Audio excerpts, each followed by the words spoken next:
నా మనసులు ఎత్తుకెళ్ళి చెయ్యి తీసేస్తావా?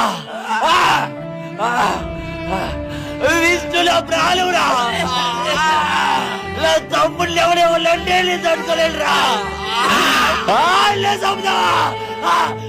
విష్ణు